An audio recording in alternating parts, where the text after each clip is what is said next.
जय हिंद बच्चों। तो आज फिर से हम एक जो है नई क्लास लेकर के आए हैं और स्वागत है आपका फिर से एक नई क्लास में, जिसमें हम पर्यावरण एवं पारिस्थितिकी से संबंधित जितने भी आज तक क्वेश्चंस आए हुए हैं उन सबको हम डिस्कस कर रहे थे। ठीक है, तो जिसमें से आज का जो पहला क्वेश्चन है वह पारिस्थितिकी निम्नलिखित के बीच पारस्परिक संबंधों का अध्ययन है। मतलब पारिस्थितिकी क्या है, क्वेश्चन आया है, थोड़ा सा ओल्ड है, ठीक है ना। मतलब 2000 का पूछा गया था, 2014 में पूछा गया क्वेश्चन है। तो आओ देखते हैं भाई कि ये क्वेश्चन क्या कह रहा है। पारिस्थितिकी निम्नलिखित के बीच पारस्परिक संबंधों को दर्शाता है। देखो पारिस्थितिकी का मतलब क्या होता है।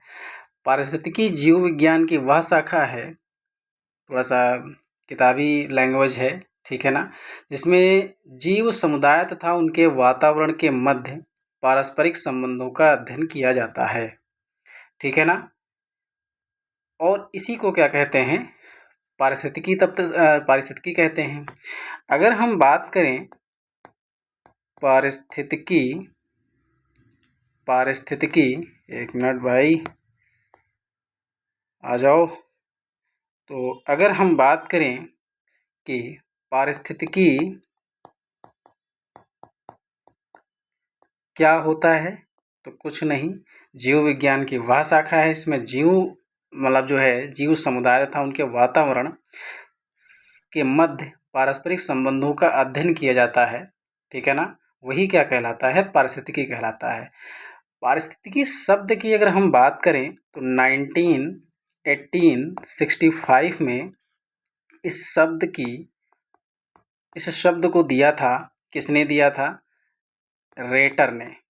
किसने दिया था, रेटर ने दिया था। अर्नेस्ट हैकल ने पारिस्थितिकी शब्द का प्रयोग ओकोलॉजी के नाम से भी किया था, ठीक है ना। तो पहले ओकोलॉजी दिया था, जबकि इसको क्या कहते हैं हम लोग, इकोलॉजी। क्या कहते हैं, इकोलॉजी कहा जाता है।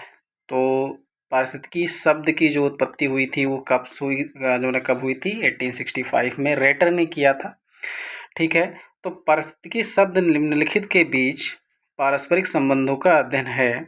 तो क्या जीव और वातावरण का है, पहले सही मुझे लग रहा है, वही सही है। मनुष्य और वन का तो है नहीं, पति और पत्नी का तो कभी नहीं है, मृदा और जल इसका भी नहीं है। अगला क्वेश्चन है, पारिस्थितिकी तंत्र की संकल्पना को प्रस्तावित किया था, तो किसने दिया था। अभी हमने बताया किसने दिया था, ई हैटिंगटन ने, या फिर जी टेलर ने, या डी आर स्टोडर्ट ने, या फिर टॉन्सले ने। तो किसने दिया था, टॉन्सले ने दिया था। ये बाकी छोटे एग्जाम्स में पूछा जाता है, ठीक है ना। ये जो है बाकी के छोटे छोटे एग्जाम्स होते हैं, खासकर यूपी टीईटी का जो है पेपर होता है, उसमें ईवीएस जो आती है वो यहीं से आती है, ठीक है। अगला है, निम्नलिखित में से कौन पारिस्थितिकी तंत्र के विषय में सही नहीं है। नहीं पे ज़्यादा जो है ध्यान देना। यह प्राकृतिक संसाधन का तंत्र है, नहीं सिस्टम उस्टम नहीं है। यह एक बंद तंत्र है, ठीक है।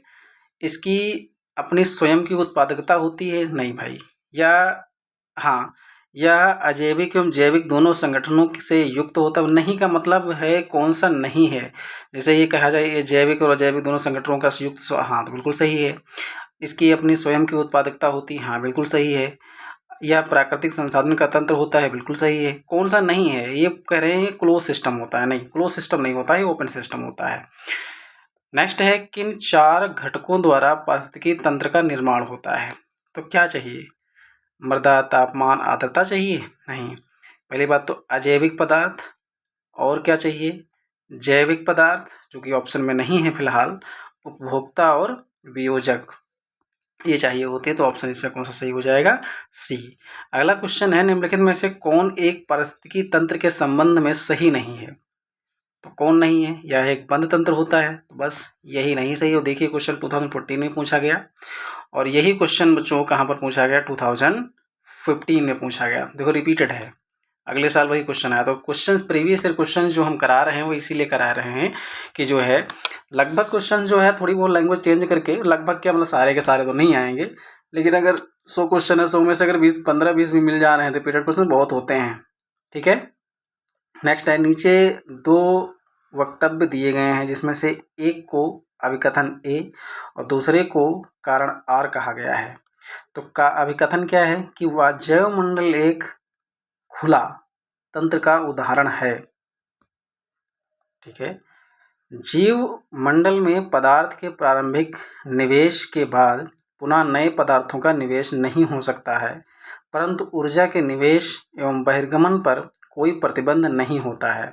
तो इसमें अगर हम बात करेंगे तो पहली बात तो सही है, लेकिन जो कारण बता रहे हैं भाई साहब वो गलत है। ठीक है, तो इससे ऑप्शन का हमारा कौन सा सही हो जाता है, सी ऑप्शन सही हो जाएगा। ये RO ARO के एग्जाम में 2017 में पूछा गया था।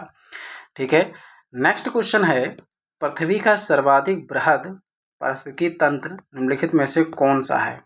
तो कौन सा है, तो जैवमंडल है।